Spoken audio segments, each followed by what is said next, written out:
Hi, and welcome to English-Fabule. Are you learning English? Great. Let's learn English with a very interesting story. Don't forget to subscribe, like, and comment. Let's get started. Most people in America think George Washington was a perfect leader. His face is on the $1 bill and carved into Mount Rushmore. He looks like a man without any faults, someone who always knew the right thing to do. He is seen as a great hero, a father of the country, who was beyond any mistakes. This is the common story we learn about him. But there was another side to George Washington. Not everyone saw him as perfect. In the year 1796, a writer named Thomas Paine wrote angry words about Washington. Paine was a friend of the Revolution, but he became very critical of Washington when Washington was president. Paine said Washington was not honest and called him an impostor or a traitor. He claimed Washington was not a good leader and that he used his power to help himself and his friends, not the common people. Paine believed Washington's fame was not truly earned. Other people also had doubts about Washington during his life. His generals sometimes questioned his decisions during the war. Some politicians even tried to remove him from his position as army commander. He made many military mistakes, and his army often had to retreat. Later, as the first president, he tried to stop political fighting, but his actions actually led to the creation of the first political parties. And a very important point is that George Washington owned many enslaved people, even while fighting for liberty. This story will look at the real George Washington. It is not to make him seem less important, but to understand him as a human being. We will look past the perfect image to see the man who was ambitious, sometimes unsure, and often made errors. Yet he was also very determined to keep going, even through many problems. Understanding the real, flawed Washington gives us a better lesson about what leadership means and how America began. It is more helpful to see his true self, not just the perfect myth. 2. A bad general. Before the war, George Washington was not a very experienced general. He had fought in small battles many years ago, during the French and Indian War. He had never led a large army of thousands of soldiers. He did not know how to plan big attacks or how to move and feed a large group of men. Congress chose him to lead the American army more because he was a respected man from Virginia, not because he was a military expert. His lack of experience soon showed. In August of 1776, Washington faced his first major test, the Battle of Long Island. Many people now call this the New York disaster. It was a very bad defeat for the American army that almost ended the war quickly. Washington made serious mistakes in this battle. He split his army between Brooklyn and Manhattan. This made it hard for his soldiers to help each other if one part was attacked. More importantly, he failed to guard a secret path well.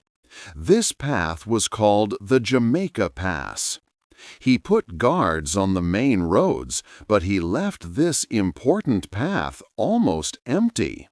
Only a few soldiers were watching it. The British Army quickly learned about this weak spot from local people who supported them. On the night of August 26th, a British general led 10,000 soldiers through the Jamaica Pass. They attacked the American army from behind. This surprise attack caused a terrible fight. Washington watched as his soldiers were defeated. More than 900 American soldiers were hurt or captured that day. It looked like the American army would be completely destroyed. But then something lucky happened. A very thick fog appeared on the night of August 29th. This fog covered the whole area. The British could not see what the Americans were doing. Washington quickly used this chance. He ordered his soldiers to get into boats. They rowed across the East River to Manhattan, hidden by the fog. This lucky fog saved the American army. Without it, the British would have seen them. The Revolutionary War might have ended right there, in August of 1776, with a British victory. This escape showed that Washington was not a great planner, but he was good at reacting to unexpected events. 3. Losing the war. After the defeat in New York, George Washington's army had to move back. They retreated across New Jersey. This long retreat was embarrassing. It made many people in Congress and the American public worried. By the end of 1776, Washington had only about 3,000 soldiers ready to fight. Many of their terms of service were ending soon. The American fight for independence seemed close to failing. Washington often lost battles. His enemies were more experienced. Because of this, he chose a strategy of avoiding big fights. This was like the Roman general Fabius. He tried to wear down his enemy by not fighting big battles directly, instead using delays and small actions. People at the time argued about this strategy. Some wondered if Washington was simply scared to fight the British head-on. Others thought he lacked the strong will needed to win a war. Even members of Congress questioned his approach. They believed he should be more aggressive. In late 1777 and early 1778, some officers and politicians started a plan known as the Conway Cabal. This plot aimed to remove Washington from his command. Brigadier General Thomas Conway, an officer under Washington, openly criticized him.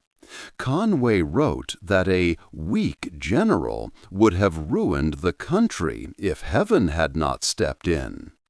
The conspirators wanted to replace Washington with General Horatio Gates, who had won a major battle at Saratoga. Washington found out about this plot from a letter. It was a very difficult time, and his authority faced a serious challenge. However, his strong supporters, like General Lafayette, helped him. Congress eventually backed Washington, and the plot failed. Before the cabal, Washington's army faced a terrible winter at Valley Forge. In December 1777, about 11,000 soldiers moved into winter camp. The real problem was not the cold weather, but a failure of supplies. Food did not reach the camp. Soldiers were starving. There were not enough medicines. Clothes wore out. Diseases like dysentery and typhoid spread quickly. About 2,000 soldiers died that winter. That was 1 out of every 5 men. Soldiers became so hungry they tried to eat their own boots. Washington showed strength by staying with his army during this hardship. But this terrible situation was also a failure of his leadership. He did not plan well for supplies. He did not make sure Congress sent enough food and clothing. It was only after many deaths that Washington started serious changes. An officer from Prussia, Friedrich von Steuben, arrived and helped train the soldiers. He also helped fix the supply system. This turned Valley Forge into a place where the army became stronger, but it happened because of Steuben's help, not Washington's initial planning. 4. A divided team. Washington truly hoped for a government without political parties. He imagined a nation where leaders worked together, focused only on the country's well-being, not on group interests. He believed that such divisions, or factions as they were called, would hurt the young country. He even warned about these dangers later in his farewell address. His goal was to build a strong, united government for the new United States. To achieve this, he brought together some of the brightest minds, even if they had very different views. He appointed Alexander Hamilton as his Secretary of the Treasury, putting him in charge of all financial matters. For Secretary of State, managing foreign policy, he chose Thomas Jefferson. These 2 men were not just different, they were strong rivals. Washington thought that having various opinions would lead to the best decisions for the nation. However, this decision quickly led to trouble. Hamilton and Jefferson held deeply conflicting ideas about America's future. Hamilton wanted a powerful central government, a national bank, and close business ties with Great Britain. He saw America becoming a rich commercial nation. Jefferson, on the other hand, feared too much power in the government's hands. He believed America should be a country of independent farmers, with less focus on banks and industry. He also worried about being too close to Britain. These differences were not small. They led to constant disagreements in Washington's cabinet meetings. Both men believed their own department was the most important. Washington was troubled by their arguments.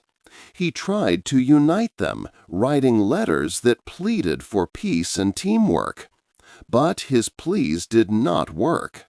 Often, Washington supported Hamilton's financial plans, which only made Jefferson feel more strongly that Hamilton was leading the country in the wrong direction. Slowly, the fighting between Hamilton and Jefferson began to divide the entire government and the people. Supporters of Hamilton's ideas started to form the Federalist Party. Those who agreed with Jefferson's vision formed the Democratic-Republican Party. Washington had wanted to avoid such divisions, but his own presidency and his inability to truly stop the arguments between his key advisers sadly helped create the very party system he feared. This marked the birth of political parties in America. 5. Problems at home. The government faced new problems at home. In 1791, a new tax was put on whiskey. This was the first federal tax on an item made in America. For farmers on the western frontier, especially in Pennsylvania, whiskey was a common product and a way to make money. They felt this tax was very unfair, like the British taxes they had fought against. Farmers grew very angry. They protested loudly, threatened tax collectors, and destroyed some property. The federal government's authority seemed weak in these western areas. By 1794, the problem was serious. President Washington felt he had to act. He first sent people to talk with the farmers. Then he gathered a large army, about 13,000 soldiers. Washington decided to personally lead this army to the west to stop the rebellion. This was a strong message for a president leading soldiers against his own citizens. When the protesting farmers heard the army was coming, they stopped their actions and went home. There was no major battle. A few people were arrested, but Washington later pardoned them. This event showed the government could enforce its laws. Soon after, another big issue divided the country, the Jay Treaty. In 1794, Washington sent John Jay, the Chief Justice, to Britain. Jay's job was to make a treaty to fix problems between the two nations, such as British soldiers still in American forts and issues with trade. Many Americans were very disappointed with the treaty Jay brought back. They felt Britain did not give enough, and the treaty seemed to favor Britain too much. This also angered people who supported France, America's ally. When the treaty details became public, huge protests happened across the country. Crowds gathered near Washington's house, demanding war against England. Some newspapers called for Washington's removal. People burned models of John Jay. These actions showed how deeply divided Americans were with their president's decisions. 6. The slave owner. George Washington owned many enslaved people, about 316 at Mount Vernon. They formed a large part of his plantation's workforce. He gained some through marriage, but he also viewed enslaved labor as necessary for his economic success. This was a clear problem. He often spoke of liberty, yet kept hundreds of people as slaves. A powerful example was Ona Judge. She worked for Martha Washington. In May of 1796, Ona learned Martha planned to give her as a wedding gift to her granddaughter. Ona knew returning to Virginia meant she would never be free. So, one evening, while the Washingtons were at dinner in Philadelphia, Ona escaped. She went to Portsmouth, New Hampshire, finding a ship to freedom. President Washington reacted quickly. He placed newspaper ads offering money for Ona's capture. The ads described her, but showed his surprise, claiming no provocation for her to leave.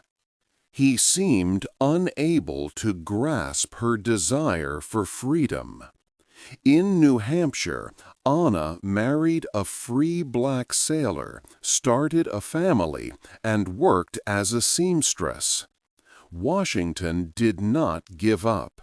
For many years, he tried to bring Anna back, even using a government official.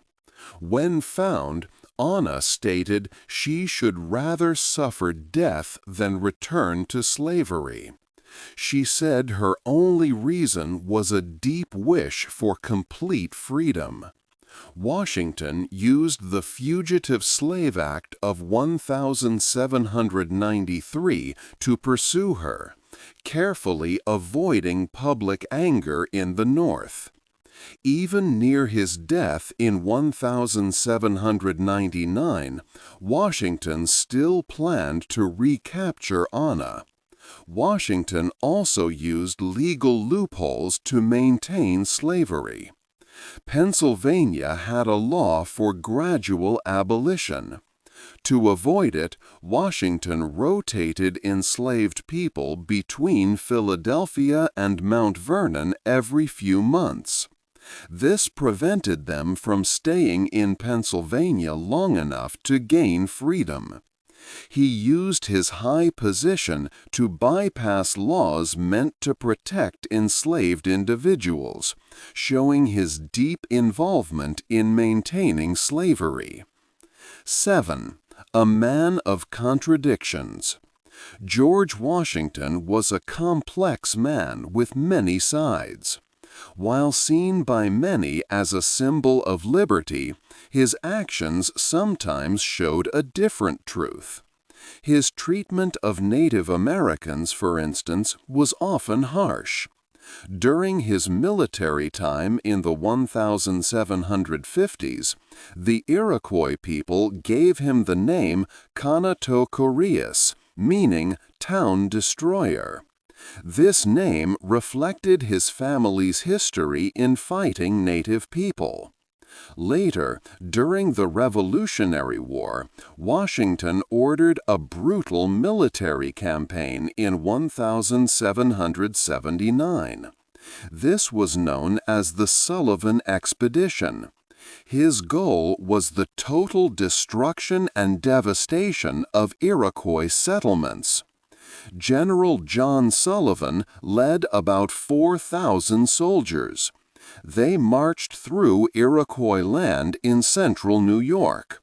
These soldiers burned over 40 villages. They also destroyed crops and food supplies. This left many Iroquois homeless and starving. About 5,000 Iroquois sought safety with the British at Fort Niagara. This action by Washington aimed to destroy the Iroquois nation as a strong, independent group. Beyond his policies toward Native Americans, Washington also showed a keen interest in personal wealth. He was an active land speculator.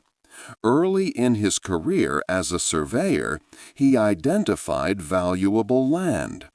He bought many acres, starting with over 1,800 acres in Virginia in 1752. Over his life, he owned more than 52,000 acres across different states.